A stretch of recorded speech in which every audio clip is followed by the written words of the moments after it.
Welcome to HomeKeepers. Don Furr, thank you for coming. Thank you. And for sending me this book, which is so appropriate for this time of the year. I'd like to know a little bit more about you. You just got here, really. When did you become a Christian? Well, my spiritual birthday is March 30th, 1975. I have a dear friend in Memphis, and that's his physical birthday, so it's easy to remember. And under what circumstances? Well, I just came to a point in my life. I was 20 years old at the time, and God called me, and it was time. So I just. Were you raised in a Christian home, or how much familiarity did you have with the whole story of Jesus and all that? Oh, I had a pretty good understanding of Christ, and you know, going through some turbulent times in the teenage years and all that. But by the time I hit 20, I think it was pretty apparent what I needed to do. Now, you're a helicopter pilot? Yes. I've been in one once. Okay.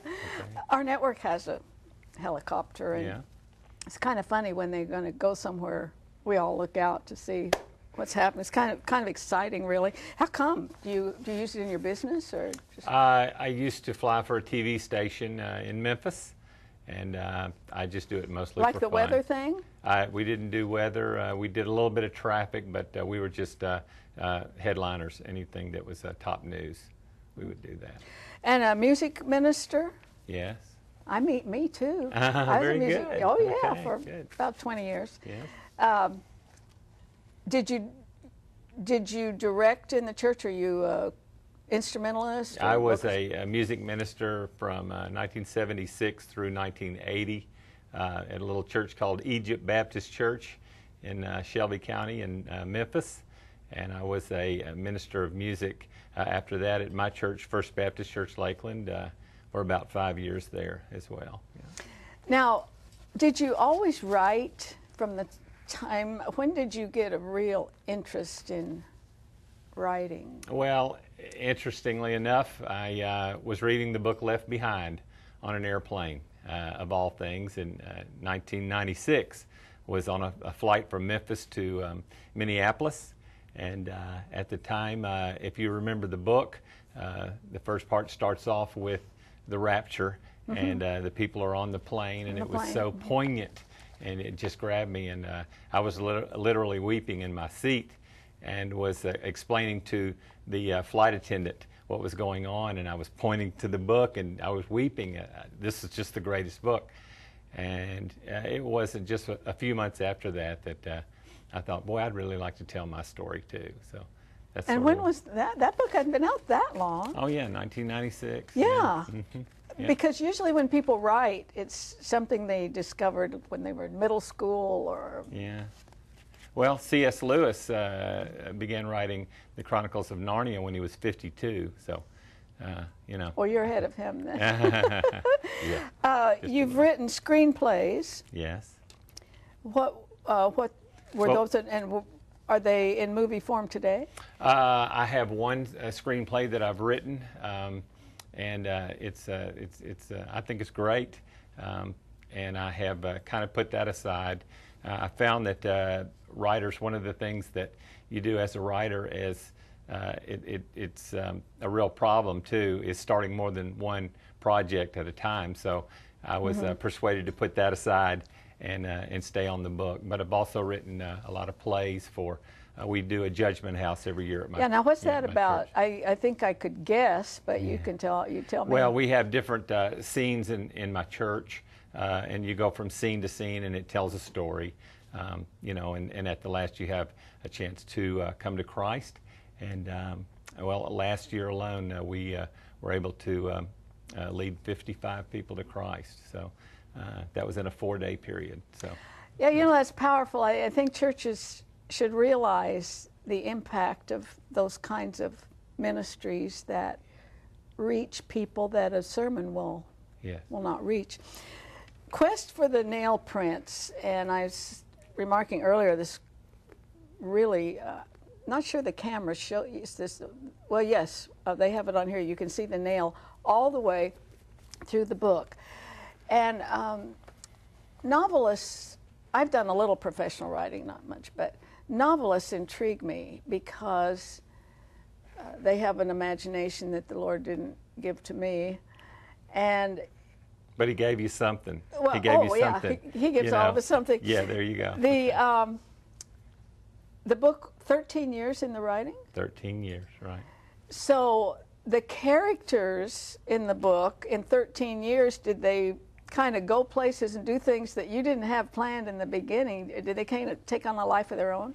They did a little bit. I guess the funniest part of the whole story was the book is about 3 different characters, and they're on 3 different personalities. And a dear friend of mine, Jody Clemens, told me one day, he said, Don, he said, you know, all 3 of these people are you. And I thought, you know what, you're exactly right. They were all me in different parts of my Christian walk.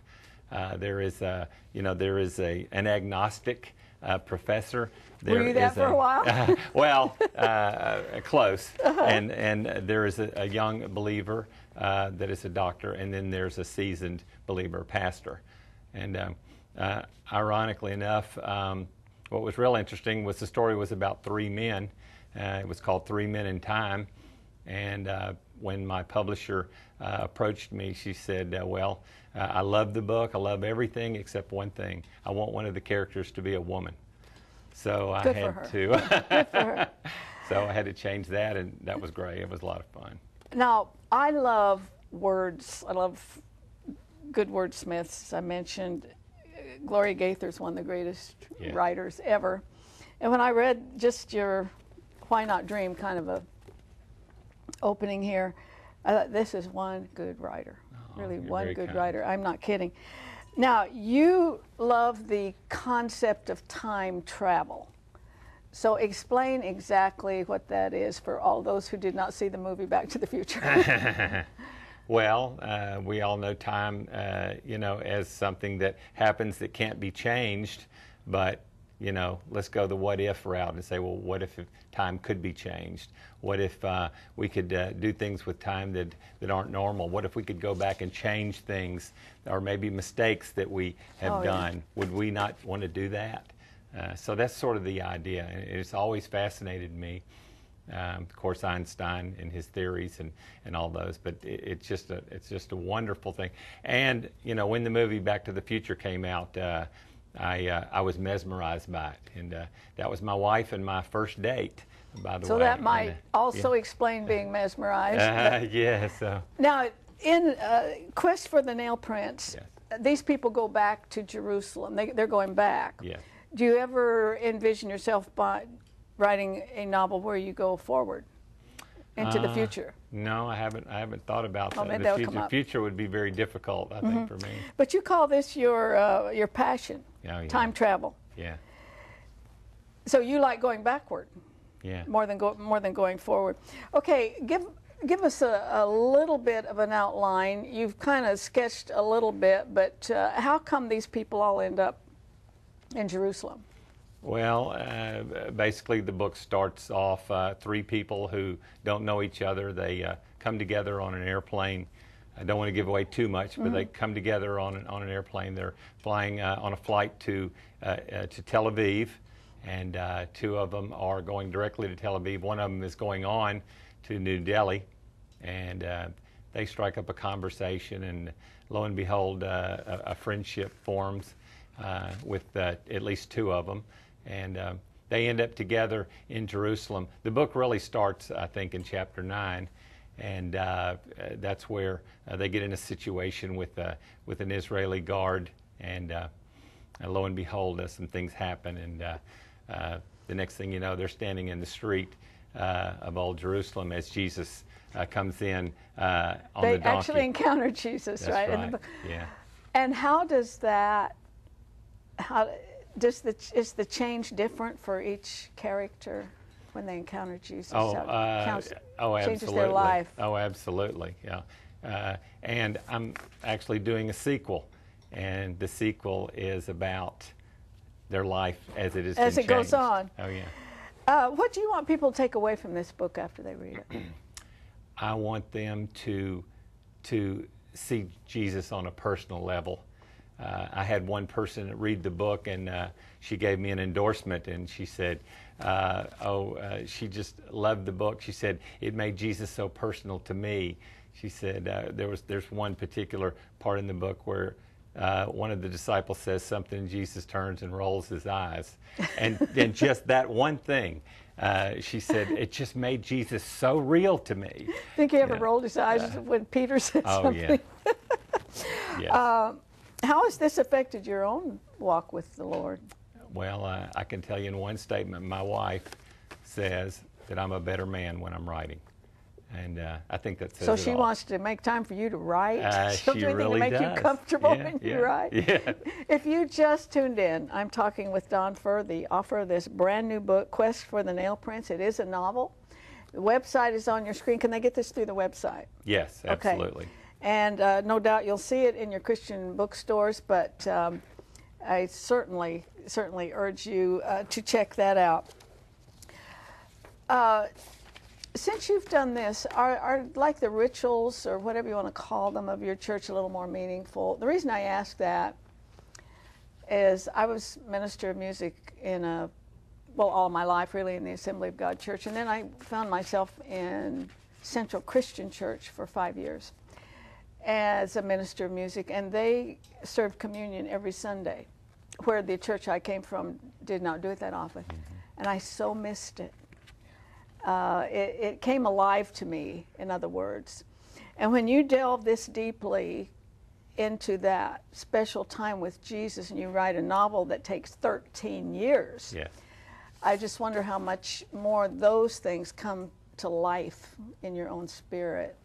Well, very much so. To the point I'm giving some of the book away, but that's okay. My characters are able to share in that with the disciples, and it doesn't change Scripture at all. You'll just have to read it, but it's that particular part of the book, and all the way from Passover night on into the next day in the crucifixion, they all witness it, and I just literally weep when I read it to this day. But just thinking about standing there in the street and watching him and knowing what's going to happen and being able to stand there and not get involved was the hardest thing that they could do. That would be pretty thought-provoking. Yeah. Did you find yourself researching more and more and more those scriptures of what we call Holy Week? I'm sure that you had to, if you're going to incorporate that in a book with this kind of a title. Absolutely. It has to be accurate. Yeah, it is very accurate all the way down. Like I said, nothing has been changed in Scripture.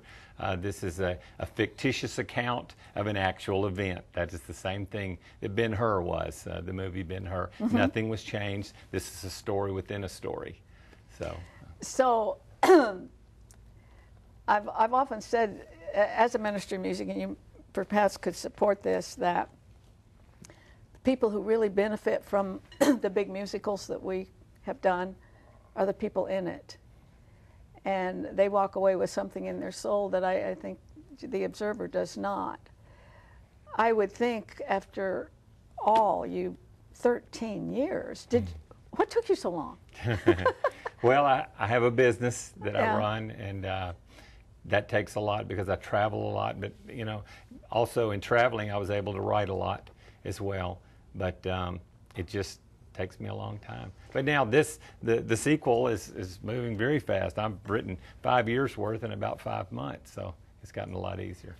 We had a wonderful writer in the network a few years ago, and a young man who in the network was a writer too. He'd done some professional writing, and he asked him, what's the secret? He said, edit, edit, edit. That's so right. 13 years, I would say this thing has been edited to death. Yes, it has.